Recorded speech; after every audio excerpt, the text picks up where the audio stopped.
여성과 아이를 투표권을 갖지 못하는 어떤 하나님의 그 천상회의에 참석하지 못하는 존재로 딱 봤거든요. 그렇게 될 경우에 나타나는 현상이 뭐냐 하면은 여성이나 아이를 하나의 인간으로 보기를 꺼려하는 거예요. 예. 그러니까 여기 지금 31절 같은 데 보시면은 아내를 버리려거든 이혼 증서를 줄 것이다 라고 얘기하는 그 자체가 이미 이 여성에 대한 생각을 하나의 하나님과 선택되고 있는 인간으로 보는 개념이라기보다는 어떤 한 인물에 대한, 한 가족에 대한, 한 가문에 대한 종속 변수로 보고 있다는 거죠. 예, 종속 변수. 그러니까 한 개인의 인권으로 생각하는 게 아니라 이렇게 어떤 하나의 좀 상품화식, 우리가 현대적으로 표현하면 상품화, 예전으로 생각하면은 사물화, 물건화시키는 거죠. 그래서 이런 율법에 대한 것은 모세가 하는 말과도 맥을 같이 하지 못하고요. 그냥 추정율법으로 만든 거예요. 근데 그 율법을 갖다가 이게 하나님이 명령한 거야. 추정율법과 율법은 다른데 이 율법을 가지고 이 율법을 이제 같이 딱 이렇게 메어버리는 거죠. 그러니까 이런 건 하나님이 명령했어. 예. 이렇게 볼 수 있고요. 그 다음에 아까 지금 이슬람 설교도 말씀을 잘 해주셨는데 이슬람이 갖고 있는 이 코란의 정신은 그 코란의 정신에 대해서 이렇게 서방 세계에서 많이 왜곡해서 악의적으로 가르치는 것도 있어요.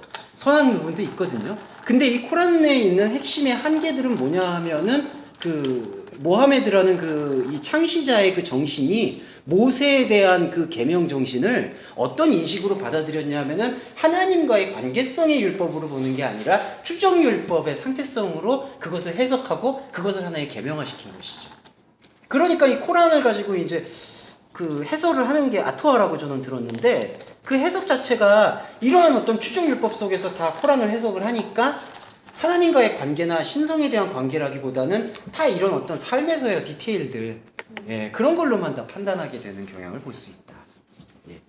그래서 31절의 이혼 증서에 대한 부분은 이제 그런 부분에 대해서 예수님이 완전히 개념을 또 달리하시는 걸 볼 수 있고요. 그 다음에 맹세에 대한 부분이 여기 나오고 있습니다. 33절하고 37절까지가 맹세에 대한 부분인데 있으시죠? 서원. 예, 서원기도라고도 뭐 이렇게 표현하는 거. 표현을 의미에 대한 부분을요 완전히 뒤집어 버려요. 34절에서는. 그러니까 맹세를 하지 말라고 얘기를 해버려요. 그러면은 예수님께서 그럼 구약의 율법을 어긴 존재냐? 그게 아니라 율법이라는 것의 본의를 들춰내는 유일한 존재가 된다는 거죠. 아까 말씀드렸던 인간은 다 이러한 어떤 추정율법으로 율법을 지키냐 지키지 않느냐의 문제성으로 인식을 했는데 예수님께서는 그 율법을 지키냐 지키느냐의 문제가 아니라 더 본질적으로 들어가면은 율법은 과연 누구의 말씀이냐? 누구의 것이냐? 누가 말했느냐? 거기에다가 집중하고 있는 것을 볼 수 있어서 여기서는 구약에서 갖고 있었던 추적 율법에 대한 사람들의 생각을 33절에서는 아예 뒤집는 것을 볼 수 있습니다. 그래서 아예 맹세를 말하라. 예. 그런 의미를 저희가 또 살펴볼 것 같고요. 그 다음에 39절하고 41절 같은 부분도 많이 오해의 소지들이 많습니다. 이게 왜 오해의 소지라고 제가 말씀을 드렸냐면은 이것 때문에 이제 기독교를 비판하시는 분들은 기독교가 그 당시에 있는 비교 문명의 그냥 이중대라고 표현을 해요. 그리고 이 구약이나 성경의 말씀을 당시에 있는 법전들의 짜집기다, 표절이다. 왜냐하면은 지금 이 문제들, 그러니까 악한 자를 대적지 마라, 오른편 치면 왼편도 돌려대라, 그 다음에 억지로 가게 하려거든 더 동행하라, 구고자 하는 자를 거절하지 말라, 그 다음에 속옷을 가지고자 하는 자에게 겉옷을 가지게 하라. 이런 모습들이 당시에 있는 그 인도주의적 태도라고 해가지고 그 함무라비 법전에서 보시면은 함무라비 법전은 지금도 뭐 법학자들이 많이 이제 다루는 그런 텍스트로 알고 있는데 극단적인 그 심판의 논리가 있고요. 보응의 논리. 그 다음에 극단적인 자비의 논리. 예, 이렇게 함무라비 법전은 좀 텍스트가 나눠지는 것 같습니다. 극단적인 심판의 논리는 이제 그거죠. 눈에서 눈. 그 다음에 이에 인. 그러니까 누가 너의 이 눈을 상하게 했으면 그 사람의 눈을 빼버리고 그의 이를 상하게 했으면 그의 이를 빼버리고. 눈에는 눈, 이에는 이. 이제 여기서 나왔고요. 또 극단적인 자비의 논리는 무조건에 대한 용서에 대한 표현을 많이 사용했어요. 예. 그러니까 여기서 도피성은 성경적으로는 영적으로는 다른 맥락인데 이 도피성에 대한 이야기를 또 그 비교 종교 하시는 분들은 함무라비 법전에 나와 있는 것. 그러니까 우발적으로 사람을 죽인 사람을 보호하는 그러한 법률이 극단적인 자비심에서 이루어진 것이다. 그렇게 보고 있는 게 이 구약에 대한 이 지금 함무라비 법전에 나오고 있는 이 극단적 자비심의 예거든요. 겉옷을 가져가는, 속옷을 가져가는 자 겉옷 가져가게 하고, 예. 그러니까 이거는 뭐 무조건에 대한 용서적인 측면을 강조하는 극단적 자비심에 대한 함무라비 법전의 표절이다. 그렇게 보는 경향이 있는데 예수님은 지금 이 말씀을 어떤 국면으로 보았냐면은 표현 죄송합니다. 현상적인 국면을 본질의 국면으로 되돌리라는 가르침으로 아예 바꿔버려요. 예. 그러니까 이거를 그때 당시에 사람들이 현상의 것을 현상으로 취급하려는 그러한 자비심의 강요를 말씀하시는 게 아니라 현상적으로 우리 안에 드러난 것에게 본질적인 것을 가르쳐 주어서 현상적인 것마저도 본질의 압도를 당하게 하도록 해라. 예. 그래서 우리가 진짜 느껴야 되는 것은 죽어 있었던 영에 살아나서 그 영으로 하나님을 섬길 수 있는 영과 진리 안에서의 예배가 중요하다라는 것을 말씀하시고자 이걸 풀어낸 것을 볼 수가 있죠. 예. 근데 이제 제가 설교에 대한 주석에 대한 비판을 잠깐 드리자면은 지금 있는 이 산상수훈의 정신을 계속해서 이 정신에 대한 것으로 많이 끌고 가려는 경향이 보인다는 거예요. 그러니까 그리스도인에게는 용서의 마음이 강해야 되고 어떠한 상황에서도 흔들림이 없어야 되고 물론 이 그리스도인이 아니더라도 인간에게는 자비심을 계속 가져가야 될 필요가 있겠죠. 화를 내면 자기의 손해가 되고 용서를 못하면 자기의 마음이 상처를 입으니까. 하지만 예수님이 하시는 말씀의 진의를 알고 있는 상태 속에서 그런 휴머니즘을 바라보는 것과 그것을 모르는 상태에서 이게 예수님의 명령이기 때문에 이 극단적인 자비로서의 용서가 예수님이 하신 말씀이기 때문에 이걸 지켜야 된다라는 마음을 가지고 그걸 못 지켰을 때 눈물로 회개하는 것과는 패러다임이 다른 거죠. 예, 우리가 이런 거는 구별을 하고 인식하고 다시 받아들일 필요가 있습니다. 예, 그래서 이 부분은 지금 여기서 이렇게 이해될 수가 있을 것 같아요. 그 다음에 43절하고 44절 보시면은 원수를 미워해라. 이웃을 사랑해라. 예. 근데 예수님께서는 이것도 바꿔버리죠. 원수를 사랑해라. 이거는 뭐냐 하면은 극단적인 심판과 극단적인 자비 자체를 무화시키는 행위세요. 예. 그러니까 아까는 극단적인 자비잖아요. 뺨을 치면은 다른 뺨을 돌려대라. 극단적인 자비심을 현상에서 본질로 옮겨놓을 이야기를 하셨고 여기서는 지금 뭐가 있냐면은 극단적인 보응이거든요. 여기서 보시면은 43절에서 원수를 미워해라. 이거하고 이게 공존하고 있어요. 이웃은 사랑하고 그러니까 자기 민족에게 무슨 잘못을 했든지 그것을 용서하고 그 다음에 이방 민족이라는 하나님한테 선택받지 못한 민족은 극단적으로 미워하고 근데 예수님께서는 이거를 이렇게 뒤바꾼 거죠. 원수를 사랑하라. 그러니까 이거 자체가 지금 무화되고 있는 이 프레임 자체를 지금 무화시키고 있는 것을 볼 수가 있습니다. 그 텍스트를 볼 수 있고요.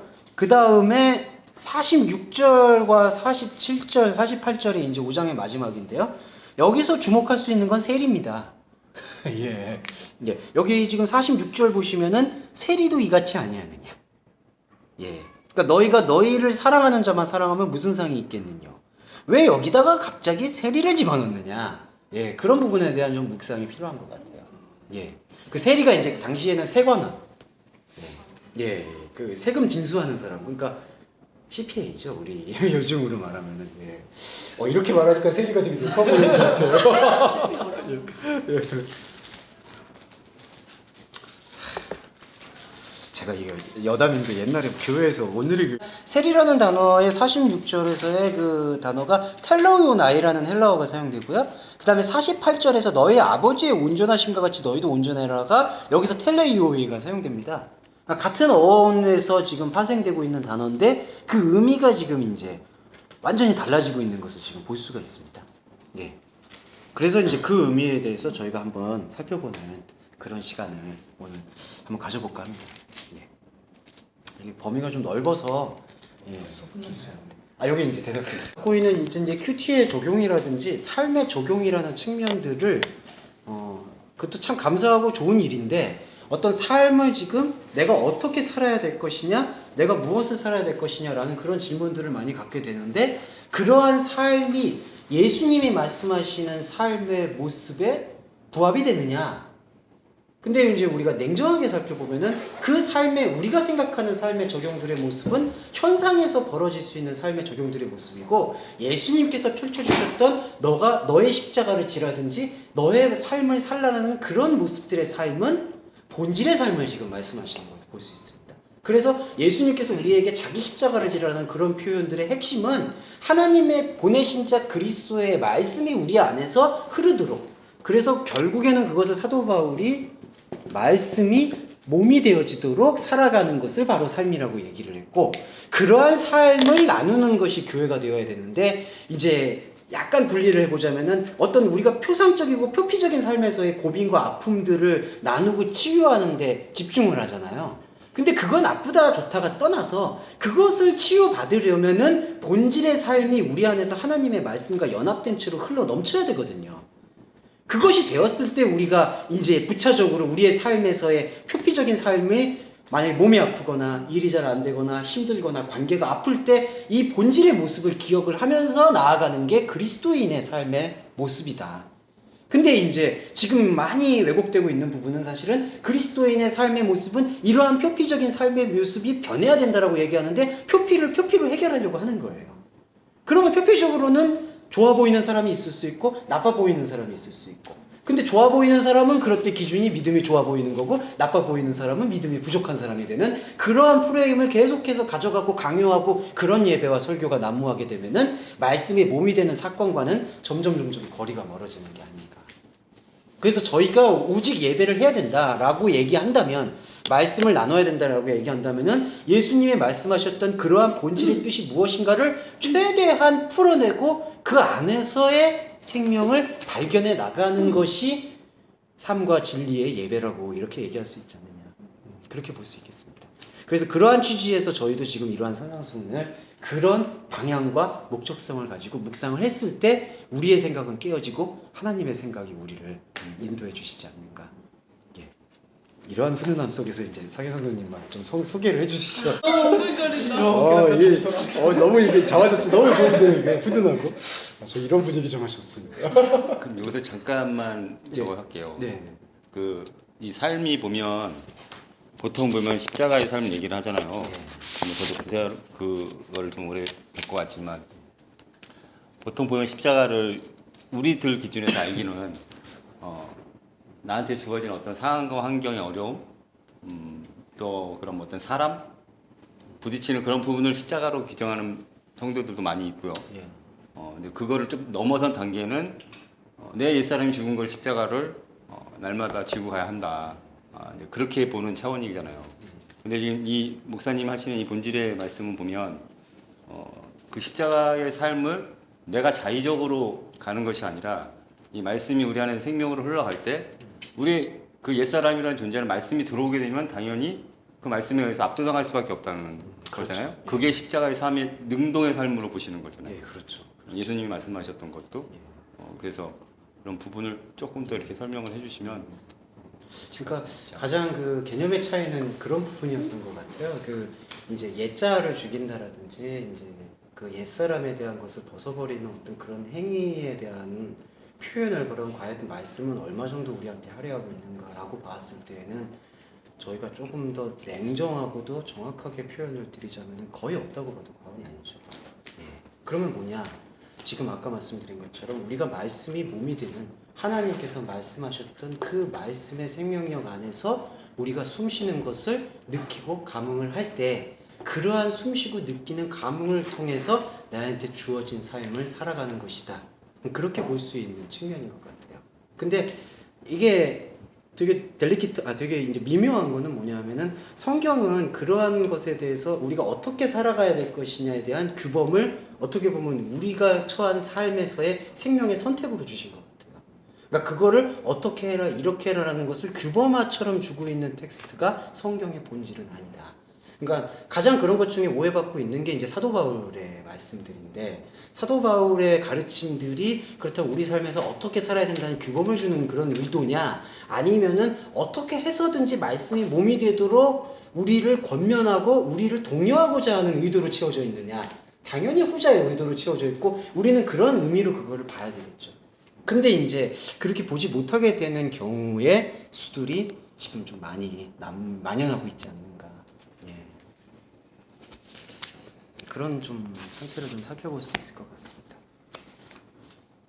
전선생님도 한 말씀 좀. 뭐, 예. 지금까지 느낀 바 아니면 전도사님 이따가 예리하게 한번 들어올 것 같아요. 통찰력 있게 맞아. 깊게 생각했다가 예, 맞아. 그러실 것 같아요. 전선생님 중간에 잘 이렇게 중간에 막 예, 중간에 이거 한번 들리면 이제 좀 예. 예. 상희선생님 한번 좀 저희 2주 만에 뵀는데 뭐 네, 또 어떻게 해야 그 힘든 상황들 얘기를 많이 그렇죠. 하잖아요. 본질이 없는 상태에서 예. 어떻게 얘기를 하는 것인지에 대한 고민을 계속 안고 있었어요. 근데 우리가 진짜 청년분들하고 말씀을 나눌 때 저도 가장 고민되는 것 중에 하나는 이제 청년의 열정은 사실은 감성적이거든요. 근데 이 본질에 대한 요소는 얼핏 볼 때, 눈으로 볼 땐 되게 무감각하게 보여요. 그러니까 딱 변화도 없어 보이는 것 같고. 왜냐하면 인간에게 있어서는 현상적인 변화가 가장 사실은 표적이고 우리한테 주어지는 게 가장 좋으니까. 근데 이 본질에 대한 말씀의 설파 속에서는 이제 그런 것들이 딱 잡히지 못하는 그런 맥락들이 있다 보니까 이렇게 지금 가장 열정을 이렇게 쏟아내고 싶어 하고 그걸 통해서 뭔가 신앙적으로나 종교적으로 독려받고 싶어 하는 그런 분들에게는 사실 좀 힘든 부분이 사실이에요. 이렇게 계속 말을 하게 된다 하더라도 접합되지 못하는 부분이 있어서. 그럼 어떡해요? 근데 이제 느낄 수 있는 부분들은 그런 것들을 피해가서는 곤란하다고 생각해요. 그러니까 본질에 대한 감각. 그리고 가장 이상적인 거는 뭐냐면 아까 제가 압도라는 표현을 사용했듯이 내가 가지고 있는 이 감각의 모든 것이 그 보이지 않았다라고 보였던 그 말씀, 생명에 압도당했을 때 우리에게 잡히지도 않았고 보이지도 않았던 것이 우리의 이 몸의 감각까지 스며들어오는 그 체험이 일어나거든요. 그게 이제 사도 바울이 말하는 이제 그 셋째 하늘의 삼층천의 체험이 아닌가. 예. 그러니까 가장 이상적인 거는 그렇게 펼쳐주게 되고, 근데 저는 확신하는 게 이 하나님의 말씀에 좀 표현이 죄송하지만 더 깊은 곳에 들어가게 되면은 이것이 그냥 기계적이고 무감각한 것이 아니라 심지어는 나의 이제 몸의 감각까지 느끼게 되는 그런 지평으로 나아갈 수 있게 되지 않을까. 예. 그러면은 뭐 더 이상은 거기서는 이게 뭐 감각이 없습니다. 보지 못하니까 못 믿겠습니다. 이제 그런 차원의 층위를 넘어설 수가 있게 되는 것 같아요. 예. 그런 맥락이 좀 필요할 것 같고, 그 다음에 좀 현실적인 문제인데, 그러기 위해서는 사실은 소그룹이 조금 필요한 부분이 없지 않아 있어요. 대중설교의 함정성은 현상에 대한 이야기에 대해서 감성적 부분을 도출해내기에는 수월하지만, 내면에 있는 본질을 이야기하기에는 매우 구조적으로 좀 취약한 부분이 솔직히 있는 것 같아요. 예.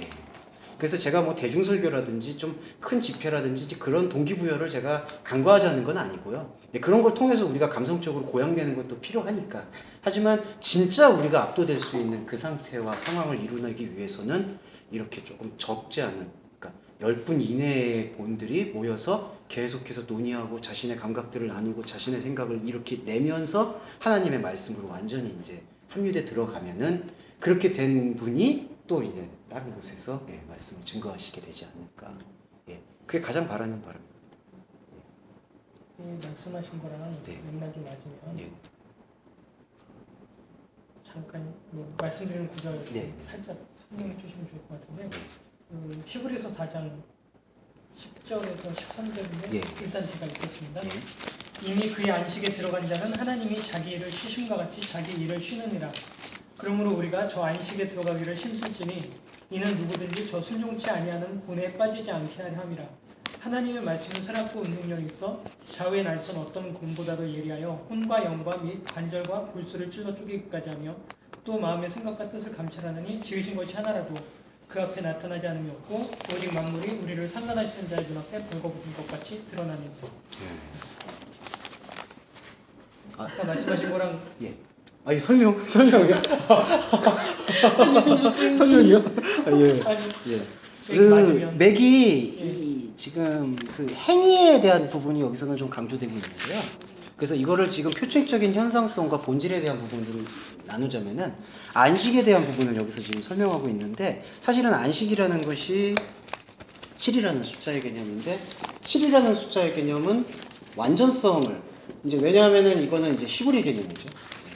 헬라 개념에서의 숫자 개념은 뜻이 있지만은 이거는 이제 헬라 철학적 요소가 강하기 때문에 좀 배제하는 걸로 하고 히브리 성서에서의 7은 완전성인데 완전성의 안식은 사실은 인간에게 주어지는 것이 아니라는 것이 명확한 부분인 것 같아요. 그러니까 인간은 육의 존재예요. 이제 히브리 개념으로 잠깐 말씀드리면 육의 존재는 어떤 존재냐면 바로 욕망의 존재입니다. 욕망의 존재는 뭐냐 하면은 하나님 밖에서 하나님을 찾으려 하는 계속 쉼없는 그 고통 속에 빠져있는 존재죠. 그래서 우리 계시록에 보시면은 6이라는 숫자에 3번 반복이 일어나잖아요. 이런 것들이 이제 그 묵시록적 해석인데 그게 뭐냐면은 이건 666이라는 그 숫자 합산의 얘기가 아니라 6이 3번 강조된 거거든요. 6이라는 건 뭐냐면은 인간이 갖고 있는 그 욕망의 의지가 3번 반복됐다. 그러니까 못 벗어난다는 얘기예요. 예. 그러면 여기서 말하고 있는 히브리서에서 안식에 들어가는 것, 그거는 뭐냐 하면은 바로 이 완전체이신 그리스도 예수가 우리 안에 들어오는 사건을 설명을 하고 있습니다. 이때에는 우리의 의지나 우리의 노력과 자기 의로 그리스도 예수가 성취되는 것이 아니라 우리 안으로 그분이 들어오는 일방적인 사건이고 그 일방적인 사건이 일어나게 되면 하나님의 말씀이 들어오잖아요. 그러면은 혼과 영과 및 관절과 조수를 찔러 쪼갠다라고 하는데 이거는 이렇게 이분법적으로 혼과 영이 갈려지는 게 아니라 혼에서 영이 나오고 관절에서 골수가 나온다. 관절은 구조를 얘기하고요. 구조와 혼은 내가 가지고 있는 우리가 가지고 있는 나의 그 테두리, 그릇이죠. 그러니까 나라는 존재가 지금 인생을 살고 있잖아요. 이거를 지금 히브리서에서는 혼과 관절이라는 단어 뜻이 사실은 그게 아니라 이제 구조라는 뜻으로 읽을 수가 있기 때문에 그 여기서 영을 도출해내고 여기서 골수라고 하는 것이 이게 피를 얘기하고 진액이라는 표현으로도 사용되거든요. 그러니까 생명을 이제 나온다는 얘기를 지금 이렇게 보고 있습니다. 그러면은 우리가 할 수 있는 게 뭐냐? 딱 하나예요. 여는 거. 그러니까 이 나라는 존재의 그릇에게 이 하나님의 완전함이신 그리스도 예수가 들어와서 그것을 풀어낼 수 있도록 열어내는 것. 근데 그 열는 게 그 열림이 어떻게 가능하냐? 그냥 자기가 명상하고 수행한다고 가능하냐? 기도한다고 가능하냐? 그게 아니라 가장 정점인 것은 하나님의 보내신 자 그리스도 예수를 아는 것이다. 이게 이제 요한복음의 기록이죠. 그러니까 하나님의 일은 하나님의 보내신 자인 그리스도 예수를 아는 것이다. 근데 알기 위해서는 그리스도 예수라는 존재의 전체인 이 로고스가 우리 마음 안에 완전히 풀어지는 그 역사가 일어나야 되고 그런 역사가 일어나기 위해서는 예배를 해야 되겠죠. 어떤 예배냐? 바로 지금 저희의 예배죠. 예. 그러니까 저희 예배가 완전하다 그런 얘기가 아니라 예. 이렇게 그 관계성을 좀 살펴볼 수가 있겠습니다.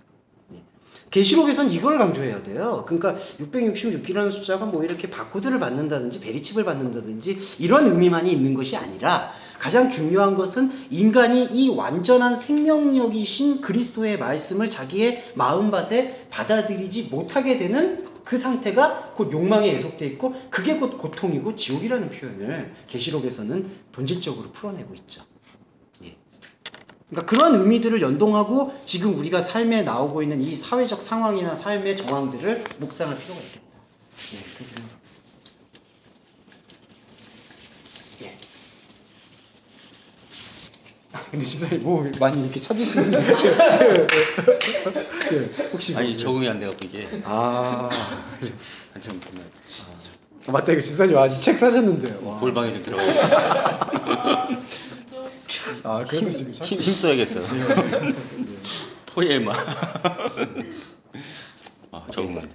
이렇게 조금 아까 현상과 본질에 대한 이야기를 좀 이렇게 정리해 볼 수 있을 것 같고요. 예. 그러면은 이제 조금 들어가 보도록 하겠습니다. 예. 아내를 버리려고는 이혼 증서를 줄 것이다라고 했을 때요. 히브리 성경에서는 이샤라고 해가지고 제가 아이고 참 히브리어를 이렇게 아이고 이거 이런 게 아닌데 원래 알파벳이 제가 이제 죄송해요. 예 그냥 이거 발음 기호로 이샤 이게 이제 아내라는 표현이거든요. 부인 처. 근데 구약에서는 이렇게 기록이 돼 있어요. 예. 그리고 이제 구약 말고 외경에서도 히브리어로는 다 이렇게 이 구절에 대해서는 이샤 아내라고 번역되거든요. 근데 지금 이 마태복음에서 구약을 인용했는데 구약을 어떻게 인용했냐면 여기다가 이샤라는 그 아내라는 단어를 사용하는 게 아니라 귀나이라는 단어를 사용했습니다. 귀나이라는 단어는 헬라어인데 이거는 그냥 여성이라는 뜻.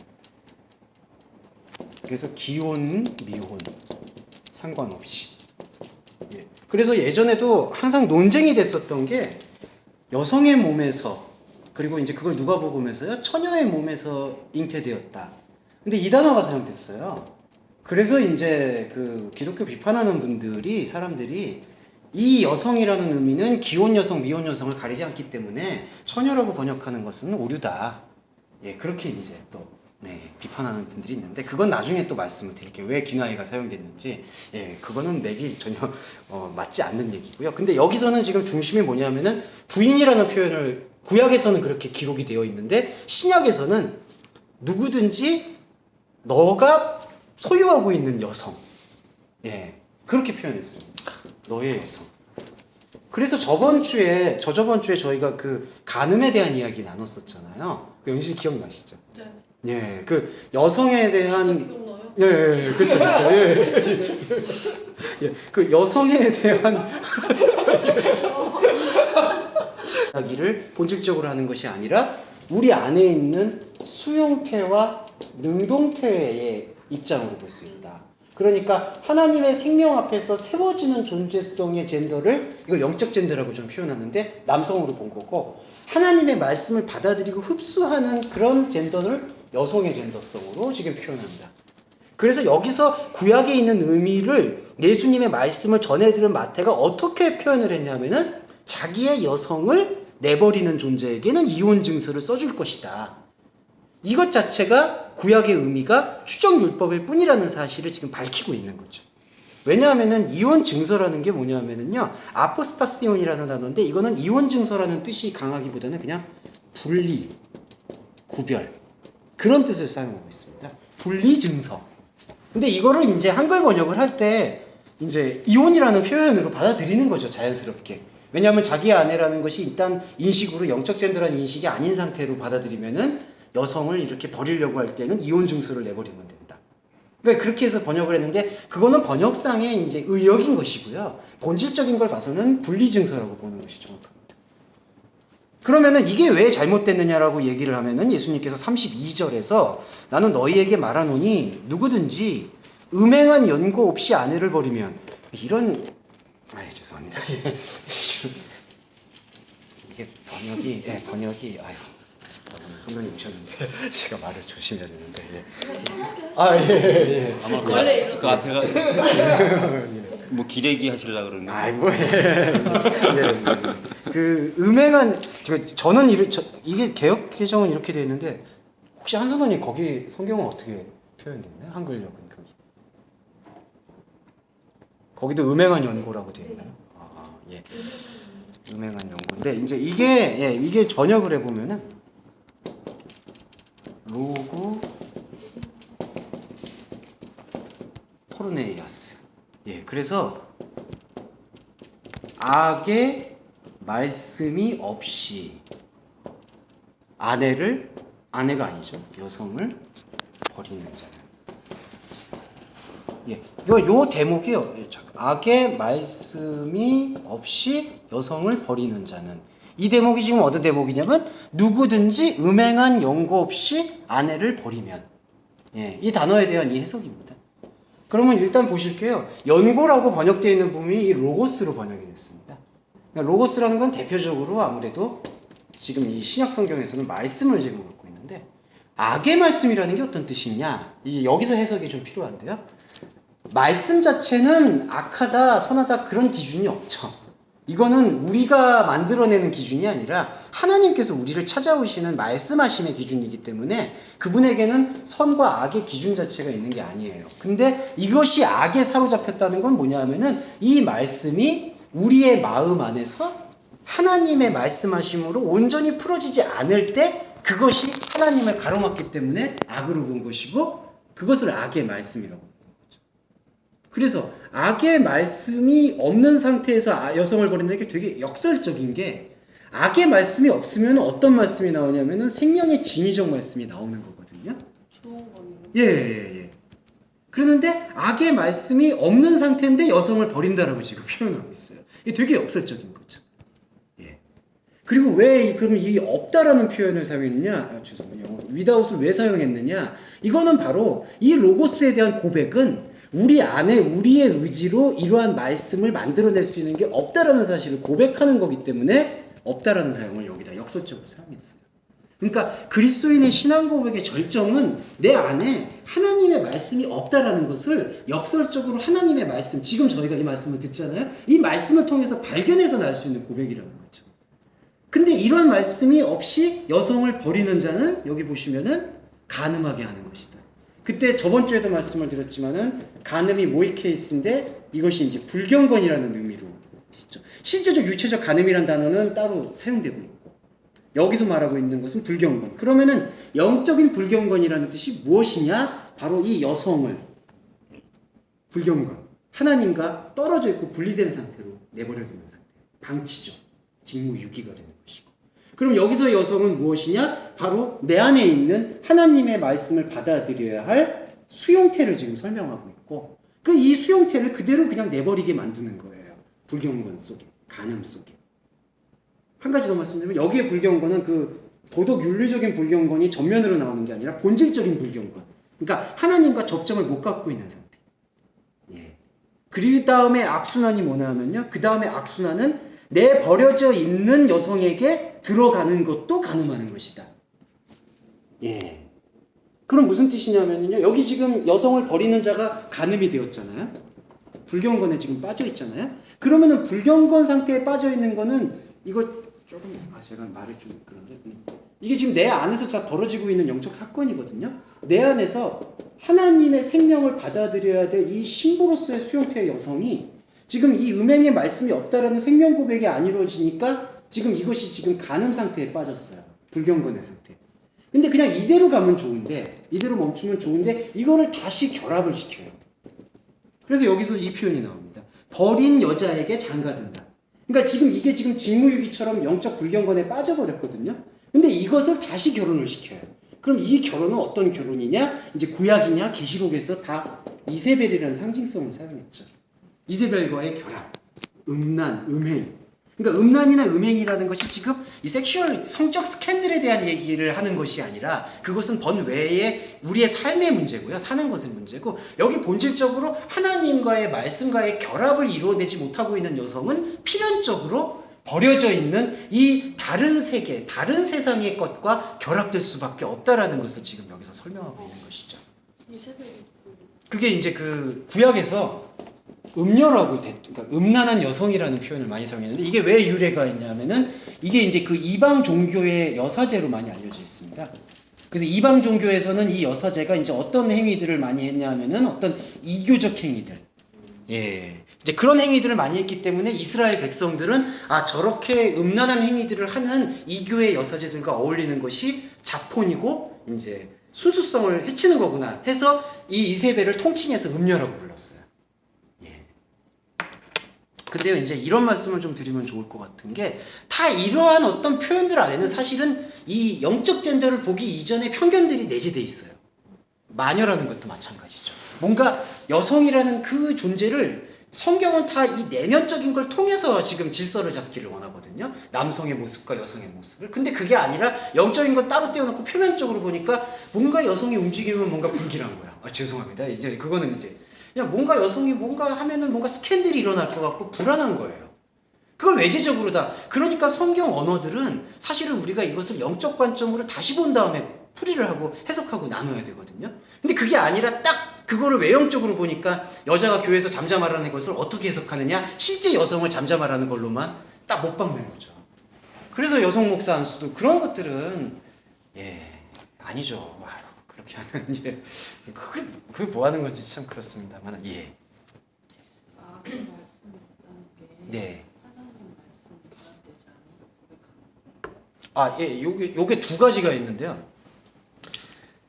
하나님의 말씀이 없잖아요, 우리에게. 그러니까 일단 전제로 이게 제일 기본적인 건데 하나님의 말씀을 우리가 말씀을 지금 만나기 전에 하나님의 말씀이 없잖아요. 그러면 하나님의 말씀이 없으면은 그냥 말씀이 없다고 얘기할 수 있는데 성경에서는 그거를 악의 말씀이라고 얘기하고 있어요. 그러니까 우리 안에는 원래 하나님께서 구원의 손길을 펼치고 계시는 성경과 말씀들이 이렇게 역사적으로 다 주어져 있는데 그것들이 우리 안에서 풀어지지 않잖아요. 나의 이야기와 나의 생명으로. 그러면 그걸 악의 말씀이라고 표현합니다. 근데 지금 이제 미래성도님이 우리 안에 말씀이 없다라는 고백이 나오는 거 있잖아요. 그거는 어떻게 고백이 나오냐면 우리가 이렇게 말씀을 보게 되니까 고백이 나오잖아요. 그게 여기 악의 말씀이 없는 상태. 그러니까 악의 말씀에서 벗어난 상태. 예. 예. 말씀을 보게 되면은 나오게 되는 고백이 뭐냐면은 내가 내 의지와 행위로 하나님께 영광 돌리는 게 아니었구나라는 것을 고백하게 되는 거죠. 그러면 이 고백의 뿌리를 가질 때 이 말씀이 나를 압도해요. 그러면 이제 말씀대로 사는 거죠. 근데 여기 하나 예, 더 예. 저희가 있어야 되는 게 뭐냐면 예. 이 악의 말씀이라는 것 자체가 생명이 없다는 거잖아요. 예, 그렇죠. 죽어 있다. 식상은 죽어 있는 상태인데 예. 분명히 말씀이 있지만 예. 그 말씀을 우리가 지키고 예. 지키지 말아야 할 인과율의 예. 그 원칙으로 예. 그걸 가지고 가게 되면 그것도 어떻게 보면 악의 말씀이잖아요. 그렇죠. 그리고 사실 죽어 있는 말씀이라고 할 수 있죠. 그거를 집사님 지금 말씀처럼. 경고를 하고 있는 건데. 그렇죠. 그리고 집사님 표현처럼 정확한 건 이거가 이 알미니안주의나 뭐 그런 것처럼 그러면 이건 원래 말씀이 있었는데 우리가 악하기 때문에 이거를 가로막고 있었던 것이냐 그런 것만이 아니라 철저하게 사망이었던 거죠. 그러니까 우리 안에서 완전히 죽어 있던 이게 이제 저는 그래서 이거는 장로교 교리가 옳다고 봐요. 전적 타락이다. 그냥 예. 한 단어로만 얘기하면 예. 영적인 부활로 표현할 수 있는 것 같고요. 그렇죠. 그리고 여기가 한 부활이죠. 줄기, 예, 한 줄기. 예, 그리고 그냥 조금 풀어서 예. 제가 이해하는 거로 얘기하면 예. 인격적으로 예. 하나님을 영접한 상태. 여기가 그렇죠. 예. 그렇죠. 일로 갔다 절로 갔다 하면 정신이 없는 것 그렇죠. 같고. 예. 근데 그리고 이제 그게 아까 히브리서 말씀하고 결합하면 혼이 이제 영을 만나는 예. 상태. 예, 그렇게 볼 수 있을 것 같습니다. 예. 그리고 이거는 필연인 것 같아요. 그러니까 이러한 그 인격적 만남 혹은 혼이 영을 받아들이는 이러한 말씀의 결합 사건이 없으면 필연적으로 우리 안에 있는 이 생명을 받아들여야 될 신부의 여성을 버리는 것이고 이렇게 버리게 되면은 그냥 버려지는 것만 있는 게 아니라 또 버린 여자한테 들어간다라는. 그러니까 이게 이제 젠더의 두 원리인데 우리 안에는 남성성과 여성성이 있거든요. 근데 이 순서가 어떻게 되냐면은 이제 순서 조식을 표현하면 우리 안에 있는 이 존재 이게 이제 영적 아니마하고 영적 아니모스인데 이 여성성이 먼저 생명의 그리스도의 말씀을 받아들이는 말씀 착상 사건이 이제 일어나야 되겠죠. 이게 이제 거듭나는 사건이고. 그러면 이 여성성을 가지고 사도 바울이 남자답게 강건하라는 표현을 하셨잖아요. 이게 뭐냐면 이 말씀을 가지고 내 앞에서 이 그리스도가 나를 주장하는, 그러니까 그리스도와 함께 죽고 그리스도와 함께 살아가는 이 남성성이 나를 이제 압도해야 되거든요. 근데 그게 아닐 경우에 이 착상 사건이 없으면 이 여성은 이 남성, 그리스도로 세워진 남성이 아니라 그리스도와 대적되어 있는 대적태로서의 남성과 항상 결합될 수밖에 없다. 그게 이제 인간의 원리의 필연성을 얘기했고 사도 바울은 그것을 전 남편의 비유로 이제 표현했다고 볼 수 있습니다. 여성과 남성이 예. 그리스도의 몸이 되는 거죠. 여성과 남성 그렇죠. 네, 예. 따로 개별적인 것이 아니라 예, 그렇죠. 이건 내 안에 같이 함께. 예, 그렇죠. 그리고 세워져 있을 때에도 우리의 고백은 내가 남자가 된 것이 아니라 그리스도가 나를 세워주셨다라는 고백으로 연합이 되는 거죠. 인간적인 예. 입장에선 예. 여성의 입장에서 예. 보는 건데 그렇죠. 남성일 수 있는 거는 예. 그리스도와 연합했을 때 그렇죠. 남성으로 예. 칭의적 관점이죠. 예. 그렇죠. 그래서 칭의적 관점. 하나님이 이제 전도사님이 말씀을 받으셨잖아요. 말씀에 대한 생명 착상이 일어나면은 그 말씀이 남자답게 일어난 거거든요. 그러면 하나님께서 나는 나를 스스로 남성이라고 주장할 수 없지만 예. 그분이 계실 때만 내가 남성이 예, 그렇죠. 그렇기 때문에 하나님의 아들이라는 표현은 그렇게 표현되는 것 같습니다. 예. 지금 이 말씀하신 예. 포인트가 예. 이게 버려진 아내 여자에게 예. 들어가는 남자에 대한 이 표현이 네. 이 사복음서에 거의 반복적으로 되게 많이 나오더라고요. 누가복음. 그렇죠. 예. 누가복음도 되게 특별히 많이 나와요. 예, 마가복음. 그러면 예. 사복음서가 포인트가 되면 이걸로 예. 핵심을 예. 포인트가 그렇죠. 뿌리를 두고 있는 부분이죠. 예. 그리고 영적 젠더에 대한 제 영적 젠더라는 표현은 이제 제가 표현하고 있는 부분이라서 이제 다른 표현이 있을 수도 있는데 영적 젠더라는 표현은 계속해서 예수의 가르침 중에서 계속해서 핵심으로 돌고 있는 말씀인 것 같아요. 예. 그러니까 이러한 어떤 모티브들이 우리 안에서 계속해서 돌고 있을 때 우리 안에서 우리를 지배했던 그 전남편의 관념들이죠. 이게 전남편의 관념이고 전남편의 삶이고 전남편의 휴머니즘 이런 것들이 끊어지고 정말 새로운 패러다임인 그리스도가 우리를 들어오는 것이 복음의 실체다. 그리스도인은 이거 하나예요. 이걸 받아들이고 이렇게 준비되어 있을 때 그게 열처녀 비유와 마찬가지로 기름을 준비한 다섯 처녀를 볼 수 있다. 그러니까 예. 조금 전에 인용했던 것 중에 예. 여성이여 잠잠하라가 있잖아요. 그게 예. 저거랑 딱 맞아 떨어지는 거. 그렇죠. 필연이죠. 예. 내가 예. 예. 스스로 남자임을 주장하는 건 여성이 되는 거고. 그렇죠. 그렇죠. 그 그러니까 안에서만 예, 내가 예. 하나님께서 인정하셨기 때문에 내가 남자가 되는 거예요. 그렇죠. 그렇죠. 나 스스로 남자일 수 없고. 예. 그러니까 하나님께서 요한복음에서는 하나님은 우리를 아예 하나님으로 불러주셨어요. 예. 내가 너희를 신들이라 그 신들이라는 게 원어를 풀어보면은 네오스 하나님이라고 부르지 않았느냐. 그러니까 하나님이 우리를 하나님으로 불러주시는 거죠. 근데 우리는 하나님이라고 부를 수가 없게 되는 그 관계가 절묘한 관계 같아요. 저 이거 이해했어요. 예. 아멘. 아멘. 네. 아멘. 네. 그래서 아. 예, 그 관계에 대한 성립을 지금 이 예. 호칭에 대해서 아. 여기에서 더 확실하게 이제 예. 이해해요. 그러니까 지금 예. 제가 사방에서 이 반복적으로 이 말씀 구절을 예. 제가 계속 맞아요. 이게 계속 반복된 것 같아요. 이 말씀 구절이 지금 계속 그 누가복음하고 마가복음에서 예. 똑같은 이 예. 반복 구절이 계속 그렇죠. 있거든요. 계속되는 부분이죠. 예. 그리고 마태복음에서도 이 반복 구절이 나와요. 예. 근데 그 하나님만이 예. 저희들한테 하나님이라는 호칭을 사용할 수도 있고 제사장이라는 호칭이 아, 그렇죠. 가능하거든요. 그렇죠. 예, 그렇죠. 예. 네, 저는 그거에 대해서 확신하게 믿고 있고 예. 예. 그렇죠. 지금 그 예. 말씀을 하실 하나님이 때 불러주신다라는 그거죠. 전도적으로 예. 맞아요. 그래서 예. 제가 거기에서 확신이 지금 말씀하신 게 예. 맞죠. 예. 예. 그러니까 그것이 종교개혁 전통하고 같이 봤을 때 구조적으로 모든 게 재편이 될 필요가 있는 게 지금 목사라는 것이 안수를 받아가지고 하나님의 특별한 외형적 행위를 통해서 목사가 된 것이 아니라 사실은 이제 종교개혁의 전통 속에서의 목사는 단지 이제 말씀을 소개하는 그 입장인 것이지 모든 분들이 하나님한테 하나님으로서 생명의 주제로서 제사장으로서 불려질 수가 있는 거죠. 맞아요. 예, 네. 윤 제사장님 이렇게 되는 거야. 이상하다. 성경 예. 말씀에서 예. 어제도 말씀드렸지만 목사라는 호칭도 그렇고 예. 그거는 원래 그렇죠. 성경적이지도 않아요. 성경적이지도 못하고요. 사실은 그 목사라는 직임은 그 구약에 대한 것을 그냥 어떤 추정율법 그거를 그냥 받아들이기 위한 방편에 지나지 않죠. 시원케 정말 머리가 시원케 됐는지 예. 감사합니다. 아유. 근데 하나님이라는 하나님 자체가 이름이 필요 없으신 분이시잖아요. 근데 예. 그 이름으로 나타나셨단 말이에요. 예. 나타나서 그러니까 그렇게 보면 될까요? 예. 하나님은 영이시니 예. 예배하는 자가 신령과 진정으로 한다는 게 하나님은 하나님하고만 교제를 할 수가 있거든요. 예. 그렇죠. 그래서 우리를 하나님으로 인정을 해주시면서 그렇죠. 예. 그리스도가 들어오니까 예. 그렇죠. 그리스도를 보시면서 교제를 하시는 예. 거잖아요. 그래서 이게 신령으로 예. 얘기합니다. 그게 제일 중요합니다. 그래서 우리가 행할 수 있는 행함이라는 것은 바로 이 그리스도의 생각이 우리 안에서 손님의 말씀처럼 인격적으로 펼쳐질 수 있도록 계속해서 이 말씀 이해와 말씀 차원으로 몰입되는 것이 필요하다.